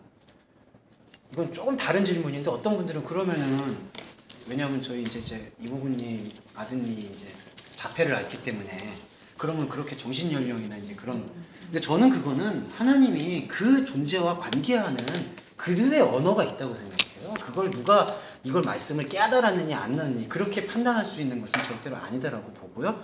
단지 저희한테 지금 이 시간이 주어져 있고 하나님께서 우리에게 주셨던 언어의 감각과 이해와 지금 그릇이 있잖아요. 근데 이 그릇을 지금 내버리기 그냥 직무유기처럼 우리의 시간을 하나님의 시간이 아니라 그냥 인간의 시간 속에서 소비해버리면은 그건 정말 돌이키기 힘들 거라고 보여요. 뭐 누구 핑계 댈 거 아닌 것 같아요. 복음이라는 것은. 또 하나님이 유일하게 우리 성도들한테 바라는 게 그리스도의 몸이 되는 거잖아요. 예, 그렇죠. 그거 몸 하나 유일하게 딱 하나인데 예. 그게 이제 각 사람의 분량에 맞게끔 하나님이 자라게 하신다는 거죠. 예, 그 사람의 그게 인생의 분량에 예, 가장 부합될 수 있는 것을 주어지지 않았는가. 근데 아까 여기 네. 남성성과 여성성이 있을 때요. 예, 보통 한 사람이 보면 예. 이 남성성은 엄청 강하지 않나요? 공통적으로 한 여성성, 사람이요? 이 수용태로 받아들일 수 있는 것은 예. 되게 작은데 예, 예, 예. 내 스스로 하나님 되는 예. 남성의 음. 그게 너무 강하잖아요. 그렇죠. 한 사람의 자아 안에? 그렇죠. 자아 안에는 그 보통 보면? 남성성이 지배하고 있죠. 그러니까 그 그리스도가 들어오시면서 이 남성성이 예, 끊어지는 건 아니고 그렇죠. 압도가 당하면서 예, 그렇죠. 이 여성성이 그렇죠. 동시에 예, 일어난다고 보면 되나요? 그렇죠. 그리고 이 성서의 의미 속에서의 그 남성과 여성성 중에 보이지 않는 다. 이 여성성은 이게 바로 이제 그 본질 감각인데 진짜 안 보이더라고요. 그러니까 이게 왜냐하면은 이 안에서 지금 선생님 죄송해요. 이게 생명의 씨가 이제 착상되잖아요. 이게 이제 헬라어로 표현하면 아델푸스 개념이죠. 예. 근데 사실은 이 여성의 몸에 있어서의 태반 사건은 여성의 의지로 생명이 만들어지는 게 아니잖아요. 예. 그건 생명의 신비잖아요. 그러니까 완전히 타력에 의한 거죠, 사실은. 그러니까 여성성의 몸은 그 태반을 열어놓은 것 뿐이죠. 사실은 생명의 씨앗이 들어와서 거기 안에서 펼쳐지는 거니까. 그러니까 사실 인간이란 존재 안에는 이 남성성이 지배하고 있는 것이 이제 영적으로 원죄적 상태라고 얘기할 수가 있죠. 예. 그래서요, 이 남성성 안에서 이 가학과 피가학이 있어요. 이게 중요한 건데, 이 남성성 안에서, 그러니까 우리가 생각할 때 주로 여성성은 피가학이고 남성성이 가학이고 지금 그러한 모습들을 많이 사용하잖아요. 지금 잠깐 종교적 표현을 드리자면은. 근데 여기서의 이 피가학적인 여성성은 이 여성성을 얘기하는 게 아니라 이 남성성 안에 예속되어 있는 여성성을 얘기하고 있어요. 그러니까 종교 안에 갇혔을 때. 예, 종교 안에 갇혔을 때. 그러면 종교 안에 갇혔을 때 가학은 일단 목사라든지 혹은 지도자라들이 자기의 횡포로 막 사용하고 군림하려는 욕구. 또 하나는 군림 받으려는 욕구. 이게 종교적 욕구 안에서 계속 돌아가고 있죠. 이게 종교성은 무서워요. 이게 완전 피라미드 구조예요. 예. 예. 그러면 남성을 예. 그 존재적인 인간의 예. 그 예. 자아의지. 그렇죠. 자아의지의 속성. 예. 그런데 예. 저기 보니까 그러니까 하나님 안에 거할 때는 바른 자아의지가 되지만 예. 예. 그렇지 않을 경우엔 예. 그렇죠. 계속 그렇죠. 예. 예속될 수밖에 예. 없는 계속 그런 이게 경우예요. 커지는 거죠. 그러니까. 예. 그 그리스도가 들어오셔서 예. 이걸 압도하지 않으면 이 예. 존재 자체는 그냥 예. 가늠한 존재로 살고 있는 거예요. 예, 그렇죠. 가는 상태로 그냥 가는 거죠. 그리고 이게 구조적 원죄가 뭐냐면 이게 시대가 갈수록 이게 당연한 것처럼 여겨져요. 예, 그래서 여기서는 남성의 질서, 여성의 질서.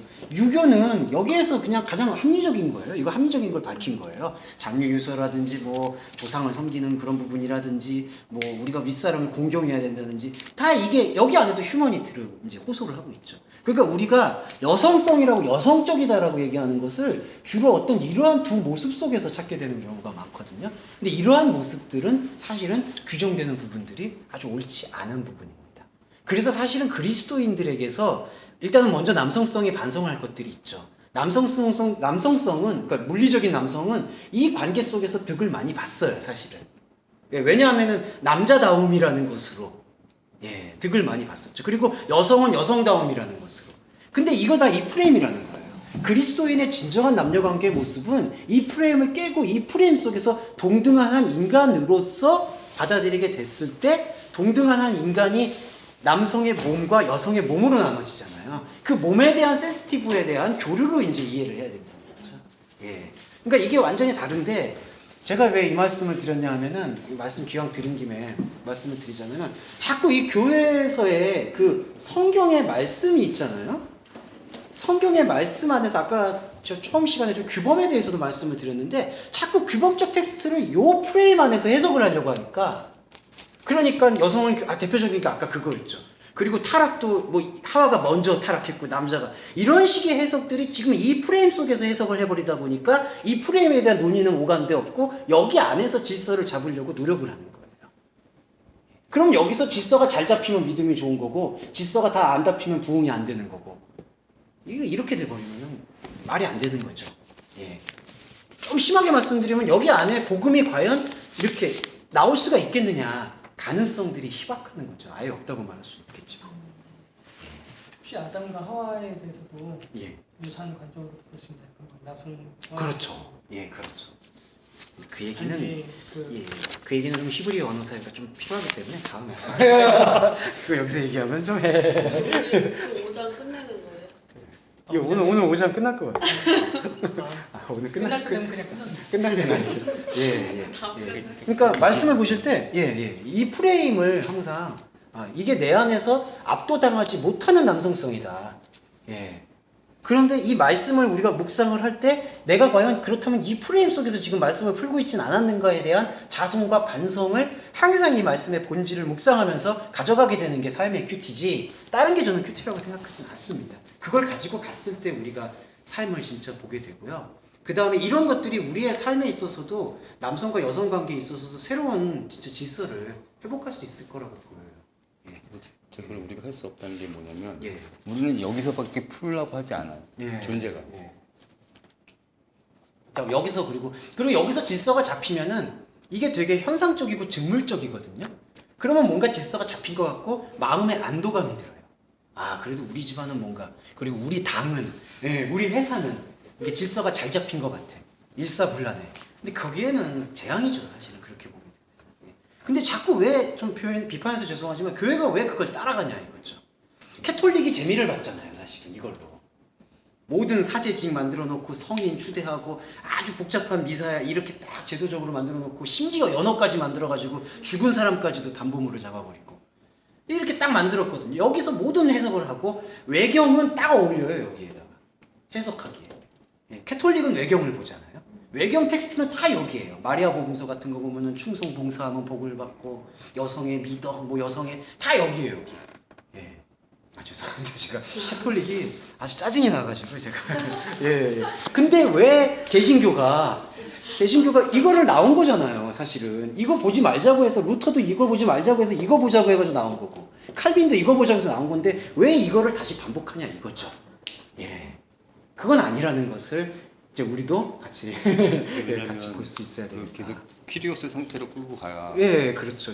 나를 지배하는 개념. 우리 같은 경우는 이렇게 예. 규범과 이렇게 예. 규칙을 주면 우리 본성은 좋아하거든요.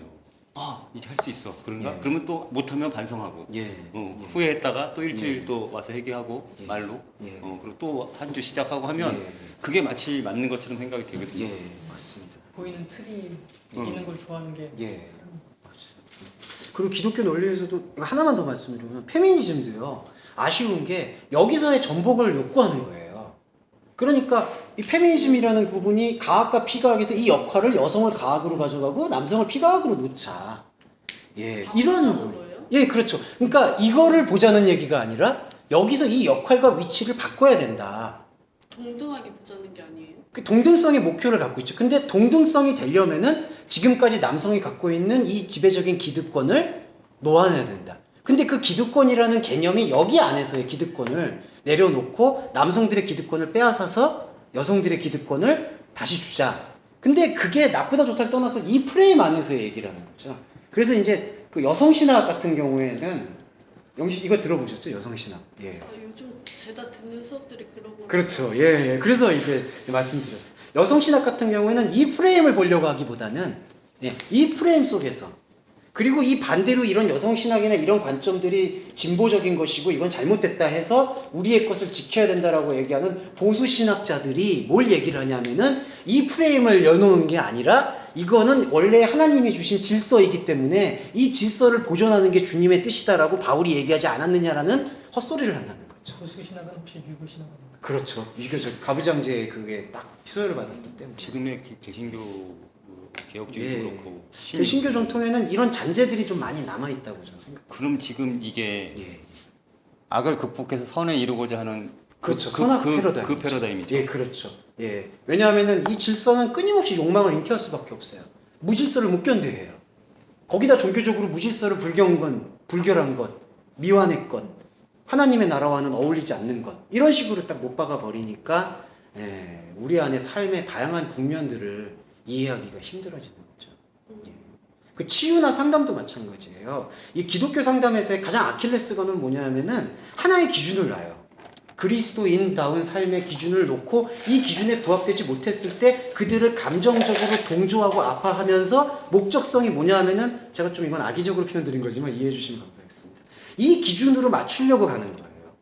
그러니까 감정적으로는 같이 동조를 해주는 거죠. 하지만 목표는 이거예요. 근데 그 기준은 아니라는 거죠. 왜냐하면 사람마다 맞이하고 있는 삶의 국면들은 다 다르잖아요. 그러면 그 국면을 인정해주면서 그 삶의 국면 속에서 정말 하나님의 말씀이 풀어질 수 있는 길이 뭔가를 같이 고민하는 게 상담과 치유의 목적이 되어야 되는 것이지 어떤 한 이러한 기준성을 높게 두고 이 기준에 맞추기 위해서 감정적으로 동조하는 동조 행위들은 일련의 감정적 치유는 일어날 수 있겠지만은 본질적인 걸 계속해서 막아두기 때문에 나중엔 터지고 말아요. 예, 그 부분은 제가 확실하게 말씀드릴 수 있어요. 예. 그걸 심리학으로 자꾸 끌고 가잖아요. 예. 예. 이게 불교 용어는 지금 불교 용어가 아니라 원래 용어인데 참나가 있고 사실은 거짓나라고 얘기할 수가 있는데 참나는 사실은 나의 없음이거든요. 그러니까 이 나는 내가 만들어낸 애가 아니라 그리스도가 발견해 주시는 나. 예. 그게 우리의 생명의 말씀을 통한 발견을 통해서 없음이었던 그분이 우리 안에서 생명이 있음으로 도출되는 게 참 나의 모습이고 이게 사랑해야 될 나거든요. 근데 지금 거짓 나는 이거는 이 나를 지원해주기 위한 역할밖에 안 돼요. 제가 거짓이라고 표현했지만 그냥 그릇으로서의 나. 그러면 이 나를 보아주기 위해서 사랑을 해야 되는 것인데 이 나를 이제 사랑한다라고 계속 얘기를 하게 될 때 또 어떤 문제가 생기냐 하면은 이게 나에 대한 또 집착이 되는 자기 연민에 빠지고 자기 연민 학대. 아니면은 자기 오만 자기 학대 아까 말씀드렸던 그 가학과 피가학의 그 프레임에서 한 발자국도 벗어나지 못하고 있는 것이죠. 예. 나를 사랑하라는 것을 좀 예. 긍정적인 시각으로 예. 바꿀 수 있다면 예. 내 안에 있는 그리스도를 사랑하는 것이라고 하면 예. 말이 되는데 예. 될 수가 없죠. 예. 보통 그렇죠. 그렇게 보게 됩니다. 그런 존재는 없으니까 심리 예. 쪽에서는. 그래서 이런 관점을 가지고 저희가 좀 계속 나누고 있는 이 간음에 대한 부분들도 그렇게 좀 볼 수가 있겠습니다. 어떻게 이 부분에 또 뭐 질의를 해주시거나 말씀해 주시고 또 하선생님 하선생님 감옥하시고 옛사람에게 말했다. 그래서 이미 이 의도 자체가 이 거래관계 되어버린 율법에 대한 아주 결정판을 지금 펴주고 계십니다. 결정판이 뭐냐 하면은 헛맹세를 하지 말고 맹세했다면 주께 반드시 지켜라. 이게 가장 율법 중에 왜곡되어 있는 해석 중에 하나입니다. 뭐냐 하면은 맹세를 하려면은 그러니까 구약의 관점으로 받아들인 건 뭐냐 하면은 맹세를 하게 되면 이건 하나님 걸고 하는 거니까 진짜 지켜야 된다. 그러니까 허투루 지키면 안 된다. 이게 바로 그 구약에서 하나님이 주셨던 계명에 대해서 갖고 있었던 생각이었어요. 그러니까 이 관점이 이거였죠. 맹세는 뭐냐면 내가 하나님의 이름을 두고 무엇을 하겠습니다. 그래서 조금 이제 민감한 얘기가 종교적인 걸 떠나서는 어떤 게 있냐면 자기 결심 같은 거 있잖아요. 어디 이제 뭐 학교라든지 단체라든지 가서 나는 이렇게 맹세하겠습니다. 난 앞으로 이렇게 살겠습니다. 자기 다짐들을 하게 되고 또 교회라든지 종교단체 안에서도 내가 앞으로 이렇게 하겠습니다. 또 서원하기도 하죠. 결단. 결단하고 결심하고 또 그런 것들을 좀 몸으로 보여주려고 하고 있는 그 유타주의 몰몬교도 같은 사람들은 뭔가를 결단하게 될 때 이제 피를 내죠. 그래서 피를 내가지고 잔에다가 다 섞어요. 그래서 그걸 마셔요, 같이 다. 그래서 진짜요? 이제 다 피를 나면 형제를 하다라는 것을 강조하기 위해서. 너무 싫어. 조선시대 뭐. 그리고 이제 유교적 사회에서는 혈서를 쓰기도 하죠. 제가 그래서 명랑영어를 왜 싫어하느냐. 얘가 이순신장을 왜 싫어하느냐. 옛사람들에 대한 구약 기록을 예수님이 어떻게 생각하셨냐면은 면맹세를 하지 말고 만약에 맹세했다면은 주께 반드시 지켜라는 걸 너희가 들었으나 34절에서는 이게 사실은 이 말씀은 되게 혁명적인 겁니다. 아예 맹세하지 말아라. 맹세라는 것에 대한 것을 잊어버려라 라는 표현을 하고 있습니다. 그러면서 하늘은 하나님의 보좌요 땅은 하나님의 발이요 예루살렘은 큰 임금의 성녀 너의 머리는 한 터럭도 희고 검게 할 수가 없다. 이거는 뭐냐라고 표현했냐면은 맹세라는 인식이 어디에서 기록이 되었냐, 맹세라는 인식이 어떻게 출발했느냐, 바로 인간이 갖고 있는 욕망에서 출발했다. 이렇게 본 거예요, 예수님이. 그러니까 이거를 조금 더 근원적으로 들어가면은 구약에서는 이게 율법이라는 게 있잖아요. 그럼 율법이라는 것은 10계명으로 압축이 되는데 가장 소중하게 생각하는 중요도 있는 계명이 1계명. 1계명이 나 외에 다른 신이 그게 맞죠. 예. 나 외에 다른 신을 섬기지 말라. 사실은 이제 이 10계명 중에 가장 중요한 게 이거거든요. 근데 우리가 이게 가장 민감한데 다른 신이 뭐냐면은 히브리어로 표현하면 이게 데무트라는 표현인데 데무트가 뭐냐면은 우상이라는 표현이 되기도 하고 모양과 형체라는 뜻이 되기도 합니다. 근데 이거를 잘 보시면은 창세기 1장 27절에서요. 우리의 본질 속에서 우리의 모양대로 모양이란 단어가 이 단어하고 똑같아요. 이거를 다시 풀어서 보면 뭐냐면은 다른 신이 누구냐면 나란 얘기예요. 예. 이거는 그렇기 때문에 사실은 예수 하나님께서 모세에게 이 계명을 주었을 때에는 우리가 지킬 수가 있는 게 아니라는 것을 지금 전제로 하고 있습니다. 예. 그러면 지킬 수 있는 것을 지킬 수 없는 것을 어떻게 지키라고 주셨느냐? 바로 여기서 이제 핵심이 뭐냐면은 이 율법을 말씀하신 존재에 대한 주목을 얘기한다는 거죠. 그래서 이거를 조금 더 근원적으로 소금을 시키면 율법이라는 것, 이 법이라는 것이 지키냐 지키지 않느냐의 문제가 아니라 바로 누구냐. 그러니까 이 법을 말씀하신 분이 누구냐. 예, 그거 하나라는 거죠. 예. 그래서 보시면은 이게 나 외에 다른 신을 섬기지 말라는 게 나를 섬기지 말라는 얘기예요. 그러면 나를 버리라는 얘기인데 나를 어떻게 버리느냐? 불교에서 얘기하는 것처럼 수양을 통해서 버리는 거냐? 소유를 안 가진다고 버리는 그게 아니라 하나님의 말씀하심에 우리가 들어가게 되면은 이 신을 섬기지가 않게 된다는 거죠. 예, 맹세하지 말아라. 예, 여기서 보시면은 잠깐 우리 권사님 소개는 잠시는 맹세하지 말아라는 거는 바로 여기서 좀 출발한 이거에 대한 오해에서 출발한 게 맹세거든요. 그러니까 나 외에 다른 신을 섬기지 말아라는 것을 사람들이 이 이스라엘 백성들이 딱 받아들일 때 다른 신 섬기지 말아야지. 이렇게 되는 거예요. 그러면 안 섬기려면 어떻게 해야 될까? 하나님에 대한 예배를 충성되게 드리고 그리고 여러 가지 이방 족속들은 제사를 안 드려야지. 그렇게 보는 거예요. 그러면은 내 마음속에 결심해야지. 나는 하나님과 섬길 것을. 맹세는 여기서 나온 거예요. 그러니까 내가 내 의지로 다른 신을 섬기지 않겠다라고 생각하는 의지에서 맹세가 출발한 거죠. 예. 그래서 여기 보시면은 34절에서 맹세할 수 없다는 얘기예요. 이런 맹세를 버리라는 얘기를 지금 보고 있습니다. 예. 저기 구약 때 그 하나님의 말씀 예. 뭐 이렇게 예. 뭐 보면 예. 뭐 이걸 지켜 행할지라 다 했을 때 예. 이스라엘 백성이 자기들이 지킬 수 있다고 얘기를 했거든요. 그렇죠. 지켜야 한다고 생각했고 지키지 않으면 저주라고 생각했어요. 그러니까 두려움의 하나님으로 봤기 그렇죠. 때문에 예. 공포와 두려움의 신. 그럼 그거 거기에 돌출된 맹세라고 봐도 되는 거죠. 그렇죠. 거기서 맹세 관계가 성립된 거죠. 예. 이게 되게 미묘한 게요. 이상한 게 원래 이스라엘 민족들은 자신들이 이 이스라엘 민족이 대단한 심리적인 양가성을 볼 수가 있는 게 그 민족들은 순혈 민족으로 자기들이 알고 있잖아요. 그럼 피가 예수 그리스도를 하나님을 믿는 피가 흐르는 야훼 하나님의 피가 믿는 선민이라고 생각을 해요. 다른 피를 가진 사람들은 용서를 못하고 용납을 못해요. 근데 또 하나 두려움이 뭐냐면은 또 하나 여기에 두려움이 있어요. 우리들은 순혈 민족인데도 이건 이 계명을 철저히 지켜야 돼. 예. 그러니까 이상한 거죠. 우리는 구원받은 백성인 거는 맞다라고 자기들은 주장을 해요. 우리는 이스라엘 백성이고 지금도 유대인들은 그게 강하죠. 피가 야훼 하나님의 피가 속했다. 근데도 그 피에 대한 어떤 의지나 신뢰가 없고 항상 여기 이 두려움과 불안 속에서 이 맹세 관계로 가져가게 되는 거죠. 탈무드가 보시면은요, 다 이 틀이에요. 하나님께서 잘하면 복을 주고 못하면은 저주를 내린다. 그래서 어렸을 때부터 탈무드적 교육 방식은 다 이렇게 하는 거예요. 뭐 어떻게 하면 상을 주고 못하면은 뭐 페널티를 주고 상을 주고 페널티를 주고 그게 우리나라 교육 방식에도 그대로 도움이 되고 있죠. 아이들이 잘하면은 뭐 상을 준다든지 칭찬해주고 못하면은 막 이렇게 뭐 이렇게 때린다든지 아니면 뭐 이렇게 혼자 방에 저기다 서 있으라고. 생각하는 마. 전 그거 별로 안 좋아해요. 그 구석에 가가지고 아이를 세워가지고 이렇게 생각하고 있으래요. 겪으면서 뭘 생각하라는 건지. 제가 그런 거 별로 안 좋아해서 그런 거지. 아무 생각하지 마. 다른 각도로 좀 보면요. 우리 인간의 이렇게 좀 어떤 이렇게 휴머니즘 쪽이나 그런 인간의 사랑 측면에서 보면 아버지가 하신 말씀을 지킨다고 하면 되게 이쁘다고 보잖아요. 그렇죠. 되게 그러니까 되게 아름다워 보이고. 네. 예, 근데 이제 감사합니다. 하나님과 우리의 관계에서는 그게 예, 지킨다고 하는 자체가 어떻게 보면 예. 그게 사실은 계약 관계가 돼버리는 거죠. 근데 우리 관점에서는 지금 집사님 말씀처럼 이건 순수해요. 그러니까 순수한 마음이에요, 사실은 지키려고 하는 게.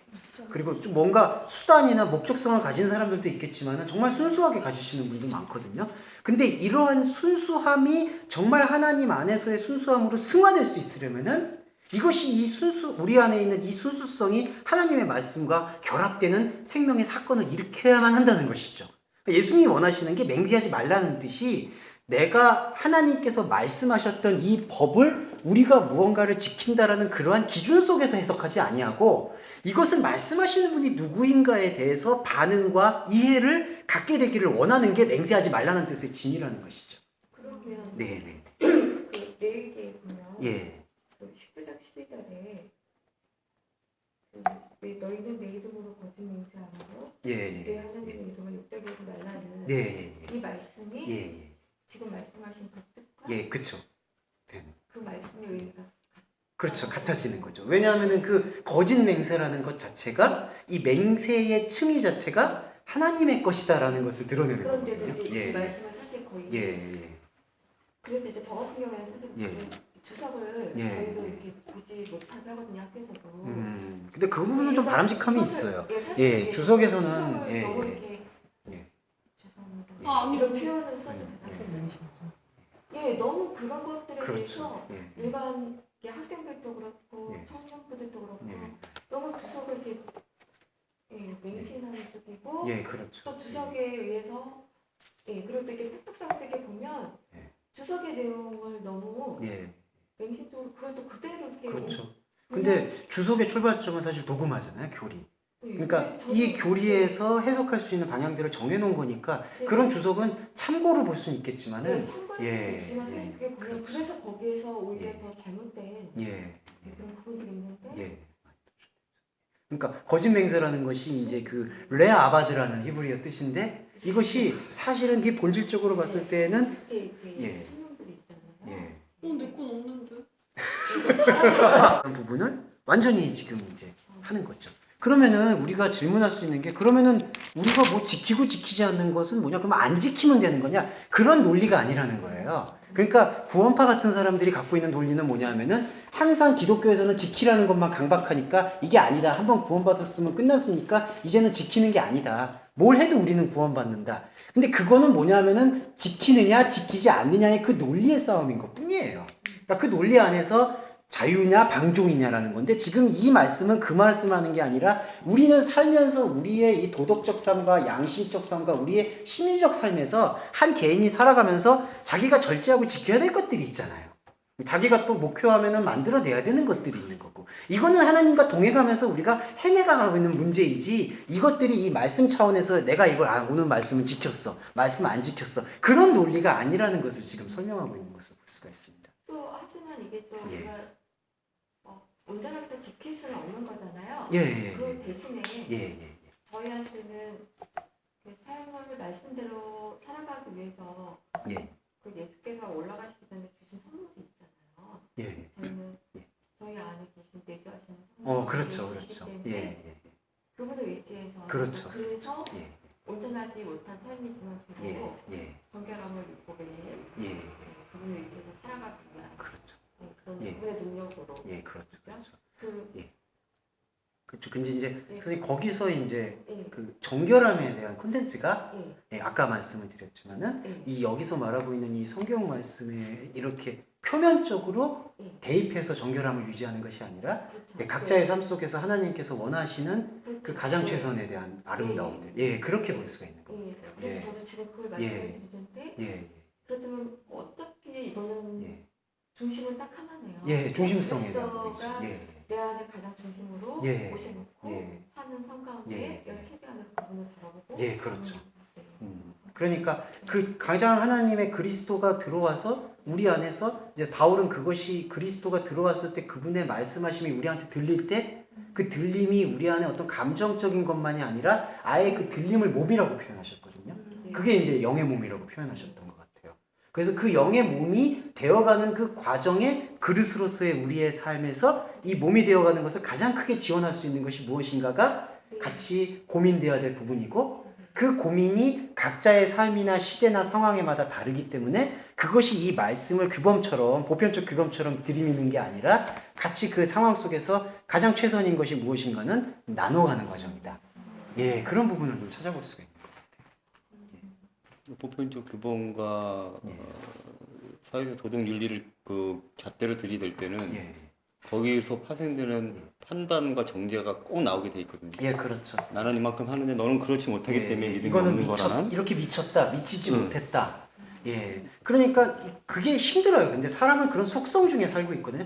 때로는 나 자신도 그렇게 판단하면서 살아가죠. 아, 내가 이 정도는 해야 되는데, 혹은 뭐 이 정도는.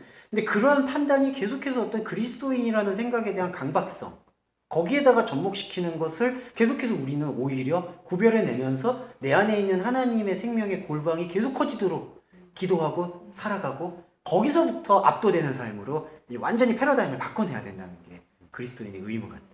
그런 좀 전에 말씀드린 그런 게 지금 목적이 돼 있기 때문에 예. 기독교가 예, 그거를 또 성화의 측면으로 보고 예, 어떻게 보면 계속 그것을 반복하는 그 책밖에 도는 것밖에 안 되거든요. 그렇죠. 사실 예. 그거를 탈피하지 예. 못하면 그러니까 교리적 용어로 성화는 참 아름다운 단어거든요.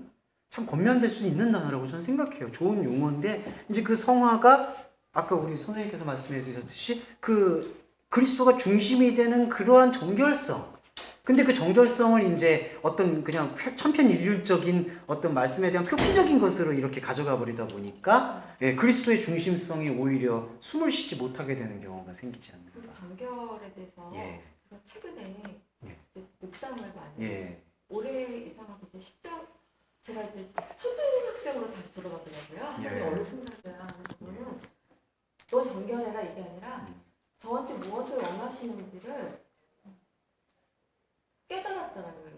그러니까 성령께서는 정말 정결한 자를 통해서 일하신다라는 것을 제가 가슴으로 느낀 게 아니라 이 가슴 속에 있는 또 하나의 가슴을 통해서 느낀 것 같았어요. 아, 중요한 말씀. 정말 감사합니다. 예, 이 중요한 말씀을 네, 그거를 담아야 될 것 이렇게 오랫동안 말씀을 정말 많이 읽고 했는데도 제가 그거를 제 안의 가슴에 또 하나의 가슴을 처음으로 딱 한 번 처음으로 올해 최근에 예, 그거를 알게 하신 것 같아요. 예, 그게 예, 제 입술로 정결하게 해주세요 이게 고백을 했어도 예. 제가 정말 정결하고 경건한 사람의 그런 줄 알았는데 아니더라고요. 그런 맥락에서 저희 권사님 소개를 좀 이제 그래서 이것이 이제 아까 나왔던 부분이고요. 그 다음에 그 37절에 대한 말씀은 조금 이해를 같이 좀 해주실 필요가 있습니다. 이거는 뭐냐면은 이게 이제 그 당시에 일단 그 수사법 중에 하나고요. 예, 이중 강조. 예. 그 다음에 이중 강조, 좀 표현이 그런데요. 이중 교차. 예. 그 얘기는 뭐냐면은 그 이런 거 많이 들어보셨죠? 그 아멘 아멘. 예. 그래서 한글 번역에서는 아마 진실로 너희한테 얘기한다. 이게 그 헬라어 수사법 중에 하나인데요. 이게 그 이중 강조라고 표현을 했을 때 그 이 다짐으로서의 강조를 표현하는 게 아니라 그 변화로서의 강조를 표현한다는 용어로 많이 사용됩니다. 그러니까 무슨 뜻이냐면은 그러니까 내가 진짜 믿는다 이러한 표현은 단순 강조거든요. 그러니까 내가 여집사님을 진짜 믿는다. 예, 진짜 믿죠. 아이, 다시면 그건 진짜 믿는 거고. 근데 이제 성경에서 믿는 믿음에 대한 이 아멘, 아멘이라든지 여기서는 옳다, 아니다. 예. 아이, 좀 갑자기 분위기가. 사람 믿다 큰일 납니다. 예. 이게 어떤 의미냐면은 이중 강조라는 뜻인데 이것이 단순 강조라는 뜻이 아니라 내가 받아들인다, 받아들이지 못한다. 그러니까 되게 이게 역설적인 수사를 갖고 있죠. 예. 그래서 이게 아까 그 신앙 고백하고 같아요. 그러니까 나는 이거를 너가 이 주어진 이 말씀은 예수님께서 하시는 거는 이 말씀은 예, 아니요 해라. 그게 무슨 뜻이냐면은 나는 받아들입니다. 하지만 받아들이지 못합니다. 예. 이게 무슨 뜻이냐? 맹세하고도 같은 거예요. 내가 이걸 지키겠습니다 그런 뜻이 아니라 나는 받아들이겠습니다. 하지만 못 받아들이겠습니다. 그러면 못 받아들이겠다라는 고백이 내가 이거를 못 지키겠다라는 뜻이 되는 게 아니라 나는 이 말씀을 받아들였기 때문에 내가 지킬 수 있는 게 없다라는 걸 주님 앞에 고백을 합니다. 아름다운 신앙 고백이 됩니다. 예, 그렇죠. 예. 그러면서 자기 부정이 일어나고 자기 긍정이 일어나는 거예요. 이때 자기 긍정은 그냥 자기가 자기 의로 나는 못났어, 나는 못해 이런 고백이 되는 게 아니라 그리스도가 들어오심으로써 나에게 발견해주는 나의 삶의 생명의 환희를 발견하고 느낄 때 이건 내가 하는 게 아니구나. 이건 나의 삶이 아니구나. 예. 근데 오히려요, 내가 나의 삶이 아니구나라고 고백을 하잖아요. 그럼 이게 나의 주체를 구성해요. 예. 이게 되게 신비로운 부분인 것 같아요. 그러니까 하나님이 발견해 주시는 나는 내가 할 수 없다라고 고백할 때 자기 부정이나 가학이 되는 게 아니라 진짜 주체적으로 자신이 선택을 하게 되면서도 이것이 내가 아니라 하나님과 함께 연합된 나의 삶이구나라는 사실을 발견하고 자각하게 된다는 거죠. 그러니까 그 자기 부인의 삶에서요, 이제 우리가 삶을 살아가실 때 이런 부분이 닥치잖아요. 아, 이게 하나님이 원하실까, 원하지 않으실까, 이제 그런 고민들이 있을 수가 있는데 가장 중요한 부분들은 우리가 계속하는 이 말씀과의 침잠, 말씀과의 관계성, 이런 부분들을 계속 회복해 나가고 같이 가는 과정 중에서 내가 삶에서 내가 이런 선택을 해야 될 기로에 있을 때 일단 나의 선택을 존중할 수가 있게 돼요.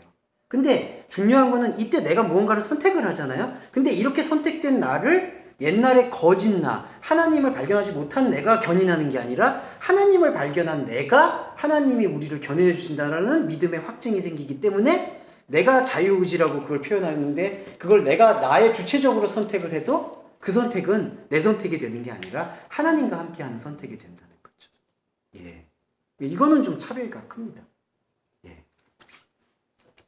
근데 그게 그 율법을 지키고 안 지키고의 그런 걸로 보는 게 아니라 존재인 그리스도로 봤을 때가 가능하다는 거죠. 예, 그렇죠. 존재인 그리스도. 율법을 존재인 그리스도로 봐야 우리가 지키고 안 지키고의 차원이 아니고 그걸 뛰어넘어서 그렇죠.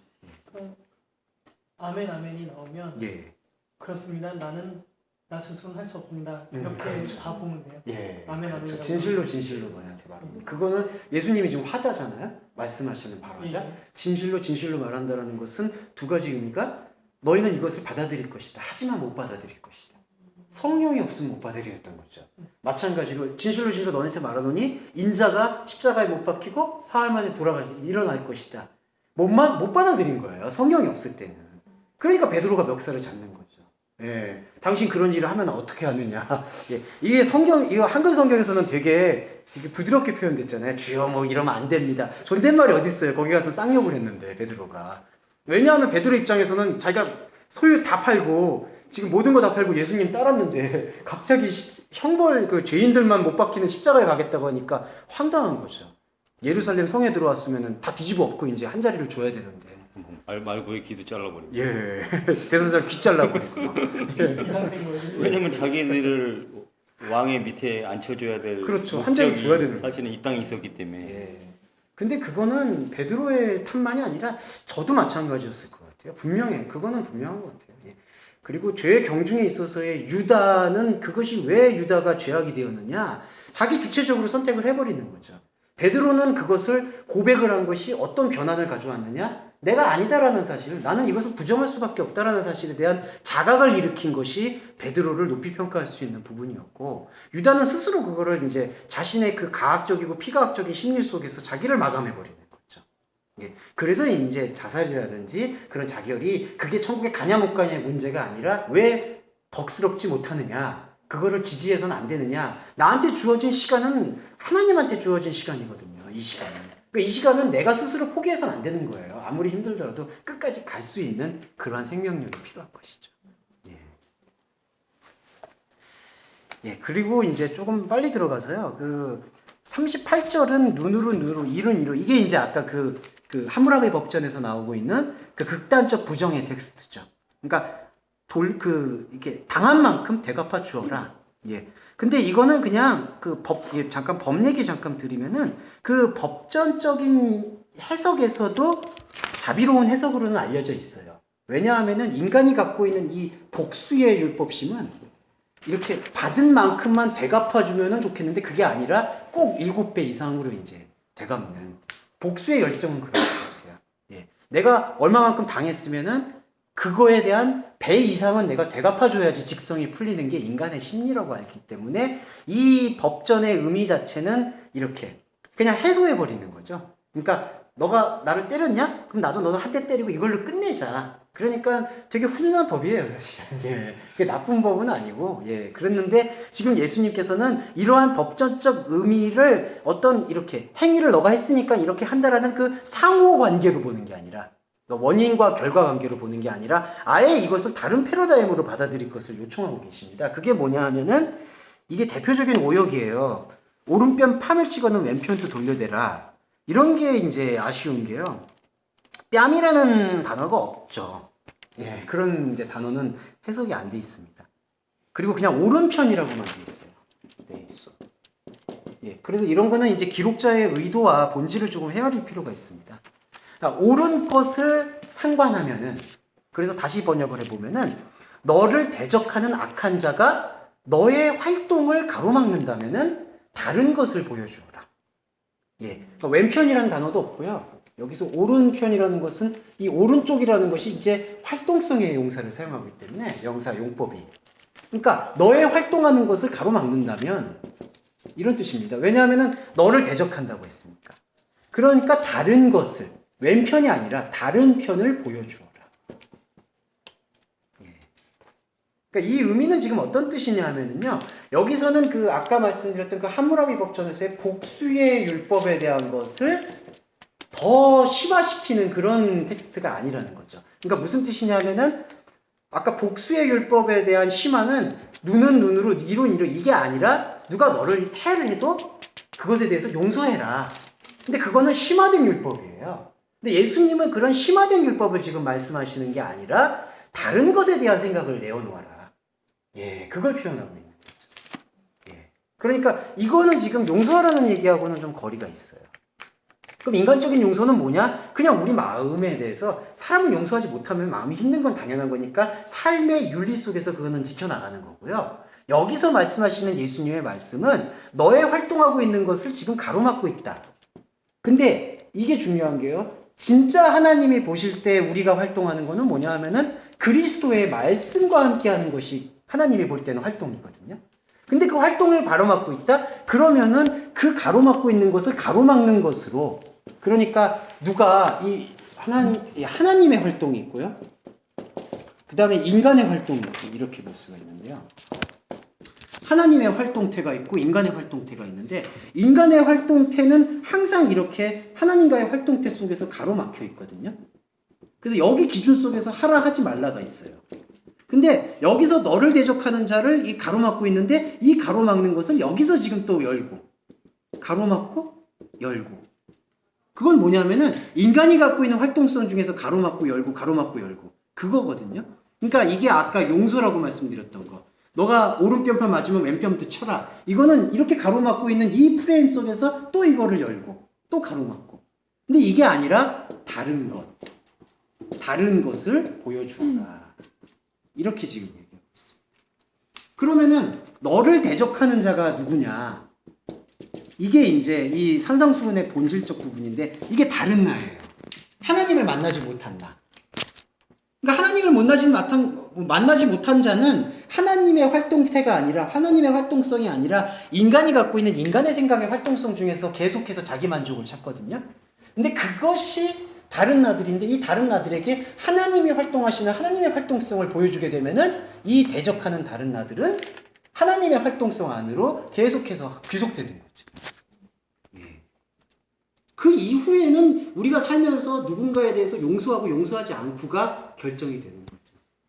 예. 실제로도요, 감정적으로는 용서를 해야 되는데 용서하지 말아야 될 것들도 있죠. 역사적으로 일본이 가졌던 그 전범에 대해서 용서해서는 안 되는 거죠. 그러니까 용서라는 표현이 그것에 대해서 잘못을 짚고 넘어가야 되는 것들은 있는 거죠, 분명한 것은. 근데 이제 그런 것들도 용서해라고 설교하게 되면은, 그럼 어떻게 설명할 거냐? 예, 그런 것도 있고, 영화 미랑 보시면은 그거 대표적인 거잖아요. 예, 가서 그걸 용서해야 된다라고 이제 말씀에서 나왔으니까 자기 아들을 이렇게 보셨어요? 네, 끝부분 예, 그 보셨죠. 자기 아들을 유괴해가지고 살해한 사람 가서 용서한다니까 그 사형수는 주님의 날 입어서 용서하셨대.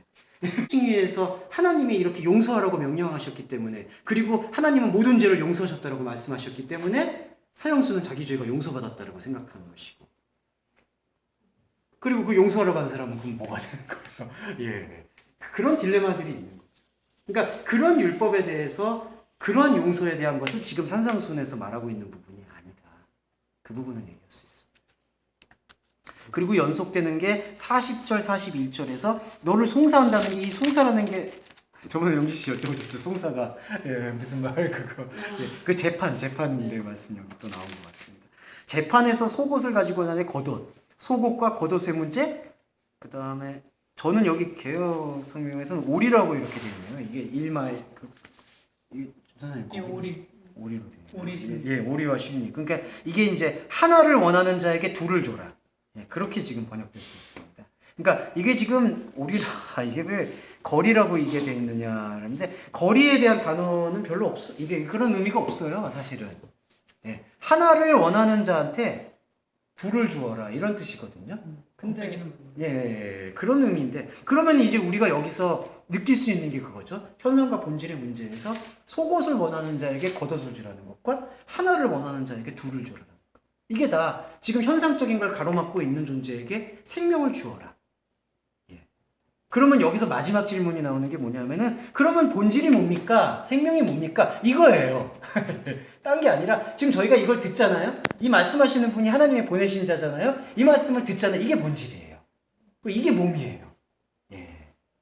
그래서 우리가 왜 이 시간을 중요하게 생각해야 되느냐? 이 시간에 사실은 우리는 아무것도 안 하는 거예요. 사실은 생산적인 활동을 하는 것도 아니고, 그렇다고 갑자기 뭐 나가서 사실은 죄송하지만 노방전도를 하는 것도 아니고, 사업을 하는 것도 아니고, 그냥 듣는 거잖아요. 근데 하나님께서 원하시는 거는 내가 갖고 있는 이 사랑을 듣잖아요. 그러면 그거 하나님이 그걸 사랑으로 봐주시는 거고, 부활로 봐주시는 거고, 몸으로 봐주시는 거예요. 그럼 우리 이걸 가지고 우리가 갖고 있는 시간을 사랑하는 거예요. 예. 그러니까 이게 아마 저희가 지금 계속 하게 될 내용에 동호 반복처럼 보이실 수 있는 내용이 계속 반복이에요.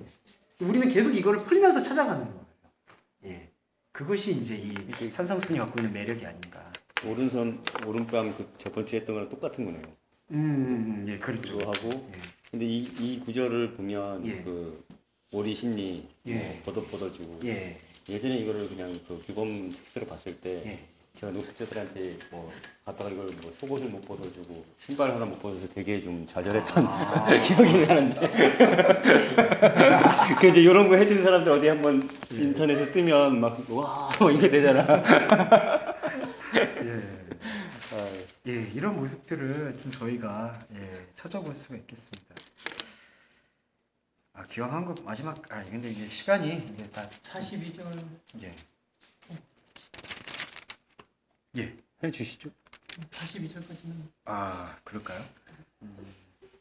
예, 구하는 자에게 주고, 꾸고자 하는 자에게 거절하지 말라. 지금 이렇게 되어 있는데, 그 요구하는 것과 그 다음에 빌려주는 것과, 그것이 지금 무엇을 얘기하냐면은, 그것이 지금 아까 말씀을 드렸듯이 구하는 자한테 주어라. 그 다음에 빌리고자 하는 자에게 거절하지 말아라. 돌아서지 말아라. 그러면은 이것이 이제 아까 말씀드렸던 말씀의 이제 종합이거든요. 그러니까 하나를 원하는 자에게 둘을 주고, 그 다음에 옳은 것을 가로막는 자에게 다른 것을 주고. 예. 그러면은 여기서 예수님께서 말씀하셨던 것은 하나를 원하는 자는 우리의 모습이에요. 그러니까 우리는 사실은 본질로 들어간다는 것 자체가 불가능한 존재죠. 지금 저희는 만져지는 존재고 감각하는 존재고 현상을 살아가고 있는 존재예요. 근데 이 존재가 추구할 수 있는 것, 구할 수 있는 것은 사실은 겉옷이, 속옷이 될 수 있고 하나가 될 수 있고 그 다음에 그냥 오른뺨을 치고 있는 존재일 수밖에는 없는 것이죠. 근데 예수님이 지금 말씀하셨죠. 다른 편을 돌려대라고. 이게 바로 오병이어 기적하고 똑같습니다. 먹을 것을 주어라. 우리한테 먹을 게 없죠. 근데 그리스도가 먹을 것을 잉태하셨죠. 예. 그 오병이어 기적은 잘 아시겠지만은 그것이 이 보여지는 그것에 대한 목적성을 두지 않으셨어요. 그 기적도 믿음 안에서 당연히 일어났지만 더 중요한 것은 12강조에 담겨 있는 것이 주목할 수가 있는 것이죠. 예. 그와 마찬가지로 이 줄 수 없는 것을 주시는 바로 이 말씀을 하시는 그분에게 우리가 주목하게 되어야 되는 것이고요. 그렇기 때문에 우리는 구하고 빌리고자 하는 이러한 생명의 의지를 계속해서 촉발시켜야 돼요. 뭐냐 하면은 지금 저희가 지금 7시에서 지금 9시 20분인데 7시에 지금 한성노님도 그러시고 지금 나오셨잖아요. 이게 바로 구하고 꾸고자 하는 마음인 것이죠. 이게 우리 마음속에서 있는 하나의 행위예요. 지금 권사님께서도 일을 마치시고 지금 오신 시간 여기까지. 그리고 주어라 그랬잖아요, 예수님께서. 근데 여기서는 우리는 구하려고 했는데 우리한테 이게 없는 거예요. 그러면 이게 어디서 나오느냐? 지금 저희가 이 시간 동안에 로고스가 풀어졌잖아요. 이게 바로 주는 행위예요. 예. 그게 그러면 예. 하나님 존재 자체를 알고자 하는 마음이네요. 예, 그렇죠. 여기서. 그러니까 그리스도의 예. 살과 피를 먹고자 하는 예. 그 갈망함이 예. 이 갈망함이 여기 와서 풀어져서 그 다음에 우리가 다시 돌아가잖아요. 그러면 처음에 구하고 했던 이 마음에서 이것이 들어와서 로고스가 들어와서 풀어진 마음으로 로고이들 말씀화가 되어진 존재로 다시 나아가는 거예요. 예. 그러고 다시 우리가 찾아오죠. 이렇게. 그러면서 이렇게. 예.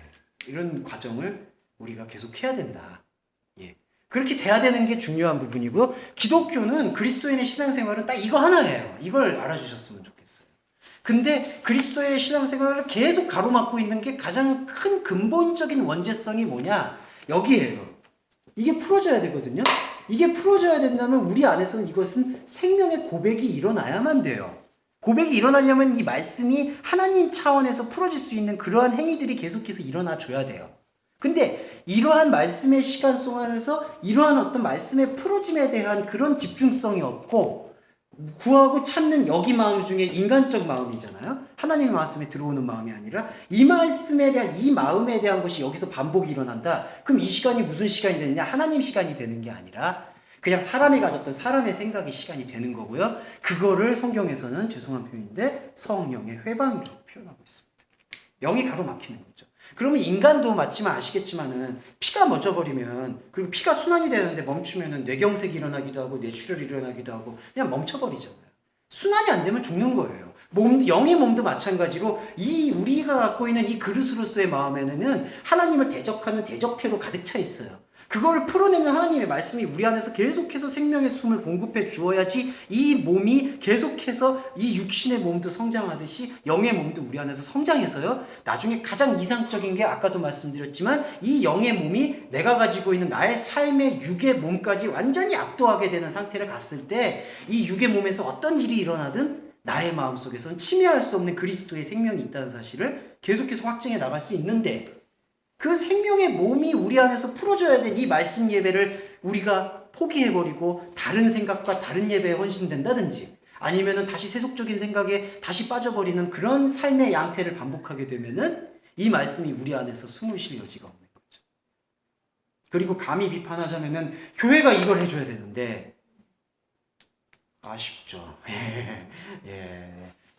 그거는 제가 조금 비판을 안 할 수가 없어요. 그거는 맞아요. 예. 이걸 많이 풀어낼 필요가 있는데 이건 뭐 지식으로 풀어낸다, 뭐 원어를 봐서 풀어낸다 그런 개념이 아니라 계속해서 하나의 생명의 관점을 갖고 보자는 그런 측면인데 그런 측면조차 하기가 힘들어하죠. 왜냐하면은 교회는 계속 제도로 이게 유지가 돼야 되고 이걸 유지를 시키려면 여기서 뭔가 동기부여를 찾아야 되니까 구하는 것에서